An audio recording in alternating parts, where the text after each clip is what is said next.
Guys, Laura here from Hedgehog's Homestead. Today I was working on starts and making more space for my starts and finding that a lot of my stuff is kind of damaged and not doing well. So I'm starting peppers. It seems really early, but peppers germinate really slow.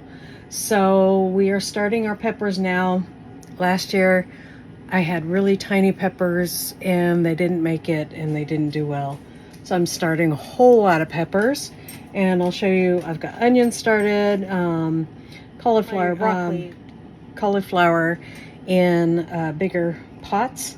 And then I'll just show you what I have right now. This is the cauliflower that I up potted, and then back there I have some cabbage that I up potted and some more cauliflower. This is the cauliflower that's in smaller things. I still have my broccoli in smaller area, and it looks like they need a feed. This is my onions right here. They're doing well. These ones were started really late, but I learned a new formula for starting onions, so I just wanted to try it out. Since the seed doesn't last very long for onions, so I just wanted to give that a try. And this is lettuce, and then up here this is what I have for broccoli. This is what I have for pepper.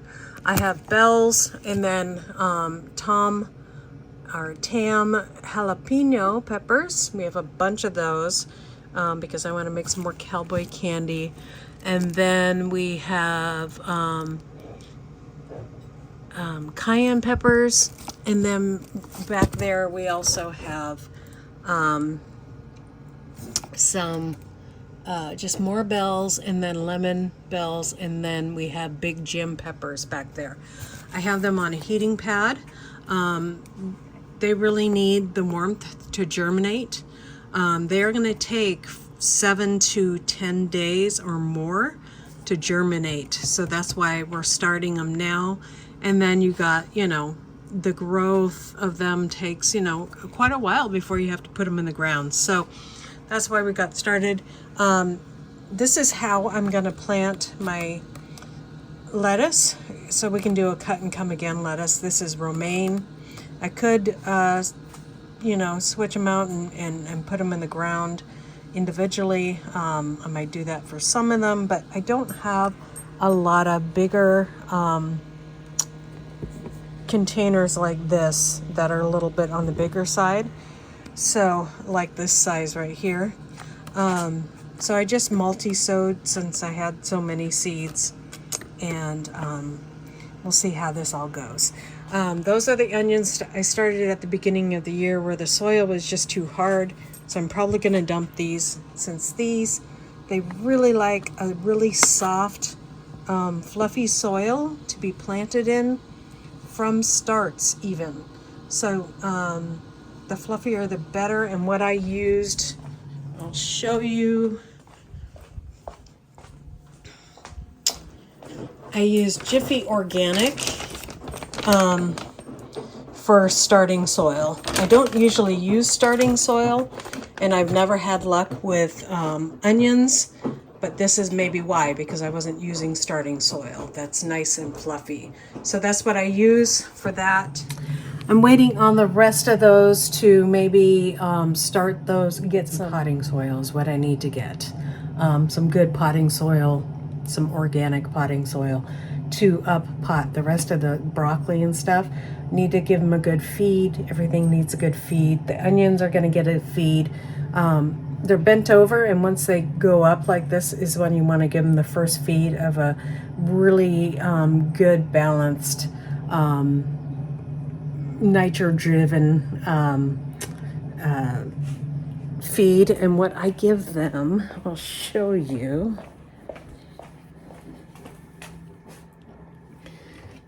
I just use Neptune's Harvest.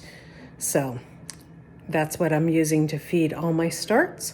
You can get a starter. Jiffy has actually a pretty good starter for starts to feed them. And you always want to feed your starts when they start to get their second leaves. So that's when you want to feed them. Now I'm going to go choose a boar for Miss Pigglesworth. We're going to order some boar semen. So we have on our calendar, this is when she was heat checked on the 1st and the 2nd. And then this is the day we need to order our sperm. And this is the day that we should be introducing her to the sperm. So let's go look at a boar. A lot about the dirt. What are those called? Duroc. Duroc?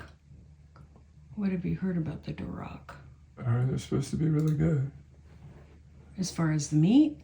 Yeah, I guess it's supposed to be pretty good because it's $300 a shot. Oh. Well. Very correct while being very short backed, while possessing skeletal density everywhere. We want a long back.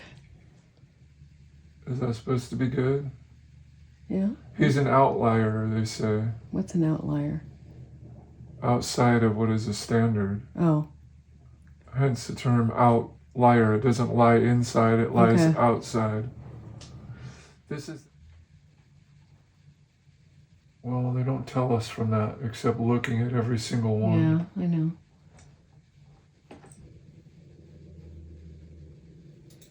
All eyes on me. That look like.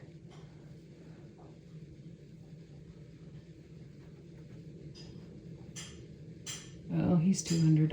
Never mind. I got the supplies ordered. Okay. Which is 25 little catheters, some KY jelly for pigs, and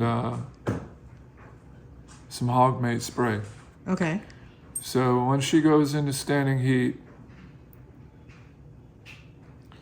12 hours after that, we'll inseminate her for the first time. And 12 hours after that, we'll inseminate her for the second time. So, and each time when you start to see her swell, then we need to go ahead and give her the hog mate spray. You give her a spray of it. So when she starts to swell, we're gonna give her a spray in front of her snout. What does that mean, swell? When her vulva starts to swell. Oh, okay. When it moves? We'll give her a hog spray. Okay. And so she can be like, oh, hey. Hey, I didn't know you were my type. So we'll call him on the 20th, but if she starts to swell sooner than that, then we need to, he'll ship it out quicker. Okay. But the plan is basically he'll ship it on the 20th. Okay. And that'll be ready for her. So the other interesting thing is, and I didn't know the answer to this question, but I thought it was kind of funny. Yeah. I said, well, so how do you get, the semen from the hogs? Yeah. I said, is it like the horses where they put that little round tube over him and he just does his business into there? Yeah. He's like, no, we like to do it the old-fashioned way. We just do it by hand. Really? Yeah. I said, oh, all right, that's great. Good for you. So Mondays and Thursdays are great days. For the hogs. Those are the collection days. Yeah. He said, sometimes we'll wear a glove. So. I hope so. So doing a little hog collecting. Mm-hmm. So yeah, I don't know that I'd really want to necessarily see that, but it definitely seems like an interesting procedure. So we'll call him on the 20th. We could actually have him ship the 17th, but we have to keep it at 64 degrees. And so the coolest room in the house is our bedroom. Mm-hmm. So what I'm going to do is I'm going to take the outdoor thermometer. I'm going to put it in our bedroom. Okay. So we can monitor that temperature. He said you want to keep it as close to 64 degrees as you can. Okay. In the original packaging and down on the floor. Okay. So those are the instructions. So now later you don't need to ask me, what are we supposed to do? How are we supposed to do it? Because I just told you right here. So you have it. Okay. Because I won't remember all this either. Okay, well, So you're there going to you go. keep your paper, right? Yeah, my paper says swollen, hog mate twice a day, standing heat 12 hours later, then second dose 12 hours later. Call Josh call Seth if she starts to swell sooner. Those are my notes. Okay. Okay. Okay. You got that? I got it. But I'll keep these notes just the same. Yeah. Although those are what the notes say, although I added more to it than that. Yeah. So, there you go. Okay. Everything you wanted to know about pig artificial insemination, but were afraid to ask. Right Yes. here in one short course. Okay. He did say he'd send us a video if we liked. Okay. I think I'm pretty good on that. Yeah. I don't think I need to see any swine copulate. Can't even say it. Copulation. Population, Yeah. Coopulation. That's like cooperation. Coopulation. Anyway, so there we go. So I need to order these supplies from Jay. It's and he knew the place right as soon as I Googled. He's like, oh yeah, call this guy. Call Rick over at this place. So there we go. Back to work. Back to work. Good job. Okay. Oh, what boar did we choose? Oh, Restaurant Ranch, your favorite pig? Oh, okay. What was your favorite pig? Well, I like the name Restaurant Ranch. It Since just we're making food. sounds tasty. Mm-hmm. Hey, where'd that bacon come from? Restaurant Ranch. Mm-hmm. And, Well, his offspring. and Miss Pigglesworth. And Miss Pigglesworth. After Miss Pigglesworth has her litter, she shall be then named Mrs. Pigglesworth to celebrate her success of motherhood. Mm-hmm. Let's hope she's a good mother. Yeah. So, If you guys didn't see that video, Chris heat checked her yesterday. yeah, she was all after me like a cheap suit. Yeah. Next time you got to go in there with a board, I think. Probably. Mm-hmm. I don't want to get anywhere near close to those biting instruments. Yeah, she got awful close to you with her nipping. Oh, yeah. So, she probably was just being affectionate since she was in heat. Yeah. Yeah. But she probably was, actually, right? Yeah. Yeah. Because they're not like mean animals No. necessarily. They do bite though. Right. Yeah. When we when we have to be very careful. When she has her babies. Mm-hmm. Yeah. Yeah. You can get hurt really bad really quick. I tell you, and she's dang strong too. Mm-hmm. I mean, that beast will move you. Yeah. So I can't wait to get her out on the pasture doing some rototilling for us. Yep. And then got all of her little babies doing the rototilling for us too. Mm-hmm. Yeah. 6-7 months, those guys will be able to do a lot of rototilling. Yeah. Yeah, that's for sure. So, All right, you guys. Thank you for coming. well, we're not coming. You talk to the people at the pig place. But anyway, We just be quiet about Younger it and people. sign off. God bless you guys. We'll see you next time here on Hedgehog's Homestead. Bye.